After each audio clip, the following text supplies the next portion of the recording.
Ẹ káàsán gbogbo ilé. Fún àwa tí à ń béèrè ìbéèrè nípa àwọn obìnrin tó jẹ́ pé wọn kì í wà wet, wọn kì í wà moved during coitus. Àwọn little information tí mo rí gather for now, because most of àwọn questions tí a ní nípa okay my woman does not like sex, a ti sọ pé nígbà míì ìwà ọkùnrin at times pé tókùnrin yẹn ò bá wà caring, tí ò kí ń tọ́jú obìnrin, so but that one might be physical, but internal reason tó lè fà á. Mo gather information nípa mindset, position, foreplay and circumcision. Mindset yẹn mí pé tí obìnrin ò bá fi ọkàn sí okó tó ń dó, tóbìnrin bá wà tó bá ti ń dó ọkùnrin, tó bá ti fi ọkàn sí, your mind is not there. Ṣé ẹ mọ̀ pé a lot of reasons ló lè mú kí obìnrin máa bá ọkùnrin ṣeré kọ́kàn ẹ̀ má sí pẹ̀lú ọkùnrin yẹn. So wọ́n wá ní anything tí tó bá ti lè dí ẹ lọ́wọ́ tọkàn rẹ ò sí níbi sex tó ń ṣe yẹn, because number one ò ní lè release serotonin àti cortisol. Serotonin neurotransmitter ni, yàtọ̀ fún àwọn normal sex hormone tá a mọ̀ like the likes of oxytocin, dopamine, endorphin, yàtọ̀ fún gbogbo àwọn yẹn, a tún ní àwọn special hormones kan tó yẹ pé wọ́n máa ń calm nerves obìnrin, wọ́n máa ń jẹ́ kí obìnrin kó regulate mood. Serotonin sì neurotransmitter ni, ó máa ń calm nerves, then cortisol máa ń regulate mood obìnrin. So tí ọkàn rẹ ò bá ti sí pẹ̀lú ẹni tó fẹ́ bá ṣeré yẹn, kò sí, ò ní lè release àwọn hormone tó máa regulate mood rẹ, tó máa calm nerves ẹ débi wípé wàá lè achieve health benefit of sex tó ń ṣe. So mindset, your mind must be there. Women can be emotional, a lot of things ló lè fà tí ọkàn obìnrin ò fi ní sí pẹ̀lú ẹni tó fẹ́ dó. Bẹ́ẹ̀ tó bá ti fẹ́ dó yàn as obìnrin, bóyá o fẹ́ dó ọkọ ẹ, tẹ́mi rẹ ò bá ti sí pẹ̀lú ẹ̀, bóyá bí èébú kan tó bú ọ lánàá, àbẹ́ṣẹ̀ kan tó ṣẹ̀ ẹ́ lánàá, ibẹ̀ ni ọkàn rẹ wà, o ò lè achieve bí punishment ló ṣe máa rí. It's as if that sex will be a punishment. So adẹ̀ tí wọ́n sọ fẹ́yìn ọkùnrin náà, obìnrin ò rí bẹ́ẹ̀ ṣe rò pọ́n rí, ẹ̀ lè dédé kí obìnrin gírí kẹ̀kàn dédé kí mọ́lẹ̀ kẹ̀sì mọ́ súnmọ́ kẹ̀sì mọ́ bá sùn, kò sí ẹ̀ kàn mọ́ fìyà jẹ obìnrin ni. Ìmí inú ẹ̀yin ọkùnrin ẹ̀ wà responsible, ìmí inú yín ò ní fowó ọbẹ̀ ẹ̀lẹ́, ìmí inú yín ò ní tọ́jú ilé. So gbogbo àwọn nǹkan yẹn kó máa ń wà affect psychology obìnrin. So ìwọ tó máa ń sọ pé ò kí ń wet tó dẹ̀ ṣì young, tó ṣì wà in your 20s, in your 30s, in your 40s, o ò ní ìdí lubricant kankan. Naturally ó yẹ kó wet as obìnrin at that tender age. So fọkàn rẹ sí okó tó fẹ́ dó, tó bá ti fọkàn sí, tí ò sẹ́mi ọkàn rẹ ò connect, ẹ mọ̀ sex is something of the mind. Ṣóyé wa. So mindset ní kọ́kọ́ ni àkọ́kọ́. Then wọ́n tó wá sọ pé foreplay náà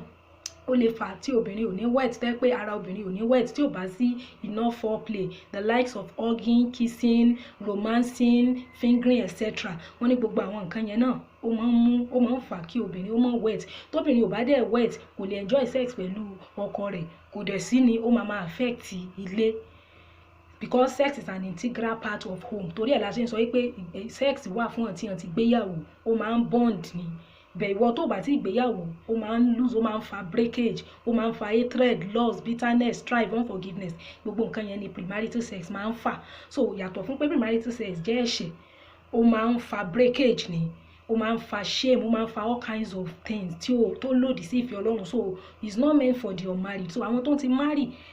sex máa ń bond ni. So nǹkan táwa ń sọ ní ìsìn ni pé tí kò bá sí enough foreplay, kò ní sí benefit of sex, ó máa ń fa break apart, ọkàn èèyàn méjèèjì yẹn ò ní connect. So a ti sọ̀rọ̀ nípa mindset, a ti sọ̀rọ̀ nípa foreplay, then position and styles. Wọ́n ní nígbà míì pé position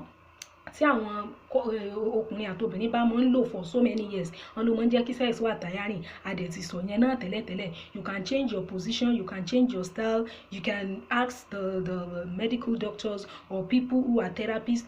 láti sọ àwọn kí tún ní àwọn positions àbí àwọn styles téèyàn lè ṣe, so that in order to make sex appealing and desiring, ìyẹn náà tún máa ń fa kí obìnrin máa wet. Then circumcision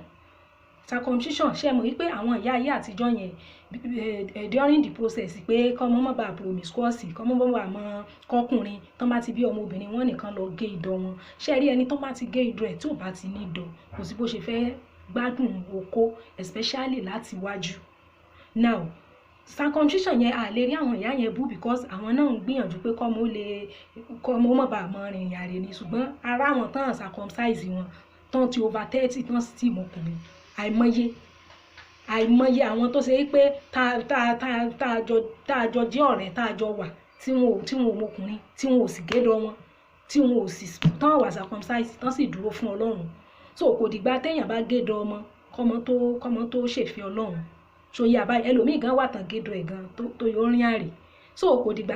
World Health Organization gan WHO ti sọ pé kán má ṣe circumcision fòbìnrin mọ́ pé female genital mutilation is child abuse so wọ́n ti ní ọmọ ṣe mọ́ so ẹ má gédọ̀ ọmọbìnrin mọ́ so but ẹlòmíì wà tó ti gédọ̀ rẹ̀ obìnrin tí ò bá ti ní ìdọ̀ kò sí bó ṣe fẹ́ fìlì okó láti wájú so ìwọ tó bá ti mọ̀ pé obìnrin rẹ wọ́n ti circumcise ẹ̀ in other words wọ́n ti gé clitoris ẹ̀ lọ o lè ṣe rear entry apart from mucosal cell tó máa ń wà ní ojú ara obìnrin there is a mucosal cell then there is clitoris fún rẹ̀ contain 8,000 cells ṣe rí clitoris yẹn tán bá ti lè gé kò sí bírú obìnrin yẹn ṣe fẹ́ fìlì okó láti wájú because yàtọ̀ fún clitoris tọ́lọ́run fi sára obìnrin fún sexual enjoyment there is another G-spot bẹ̀ inú òbò obìnrin ni G-spot yẹn wà so tó bá ti wá mọ̀ wípé wọ́n ti circumcise obìnrin rẹ rear entry lókù tó máa ṣe fún tó bá wọlé láti rear láti ẹ̀yìn wàá tètè hit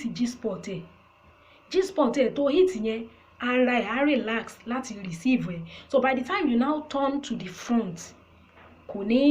ní lè reject ẹ mọ́ because ẹni tó ń touch láti wájú tó dẹ̀ ti remove tó lè fi feel ẹ láti wájú bí ìgbà bá ń fi ìyà jẹ ni kò lè feel anything kò lè feel pé ọkùnrin ń touch òun kò lè feel ẹ so a máa rí sex yẹn bíi punishment pé kí lè léyìn ṣe é mọ̀ it's just like when you are doing something that the person is not feeling what you are doing ó máa ń wà tiring even fún àwọn ọkùnrin yẹn gan so tó bá ti mọ̀ wípé obìnrin rẹ ó ti wà circumcised kì í ṣẹ̀bi rẹ̀ torí àwọn ìyá àgbà yẹn àwọn ìyá ayé àtijọ́ yẹn wọ́n máa ń ṣe fọ́mọbìnrin ni wọ́n ti rò pé káwọn lè help ẹ̀ kọ́ mọ́ bá promiscuous ṣùgbọ́n tó bá marry tán ó lè mọ́ enjoy okó so èèyàn tó bá ti lè mú ìdọ̀ rẹ̀ kúrò kò ní gbádùn okó láti wájú kò wá mí pé kò lè gbádùn okó mọ́ for everlasting ẹ má máa dó àwọn tó ní ìdọ̀ láti wájú tẹ bá ti dó wọn láti wájú ẹ̀ ń fìyà jẹ wọn níbẹ̀ tẹ bá gba ẹ̀yìn wọlé tẹ ṣe rear entry fún wọn ẹ̀yìn yẹn máa help yín because one of the advantage of rear entry ni pé ó máa ń aid the deep penetration ìgbà tá à ń sọ̀rọ̀ nípa how to have sex and have a male child a sọ pé tẹ bá ṣe style tó máa allow deep penetration pé ó máa jẹ́ kẹ́ tètè hit G-spot obìnrin débi pé the sperm cell will be released very close to the egg so apart from pé rear entry máa allow deep penetration ó tún máa ń jẹ́ kẹ́ tètè hit G-spot obìnrin so that the obìnrin will feel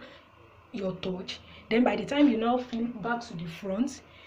then our body is relaxed already torí gbogbo àwọn ọkùnrin míì tí wọ́n fi ń rìnrìn àrè ni pé ìyàwó wọn ò gbádùn okó wọn dẹ̀ mọ reason tí ó fi gbádùn okó wọn dẹ̀ láwọn ń tọ́jú ẹ̀ ṣóyé wa bẹ́yẹn so even obìnrin míì gan máa ń sọ pé òun gan ò kí ń ní any feeling ṣóyé wa so strong circumcise ẹ̀ tó bá ti gé dọ̀ ẹ̀ ò lè feel okó láti wájú ò ní láti wá another strategy then a sọ̀rọ̀ nípa position then a sọ̀rọ̀ nípa foreplay and we talk about mindset yẹn ló carry 80% reason jù táwọn obìnrin mi ò kí fi ń fìlì ọkùnrin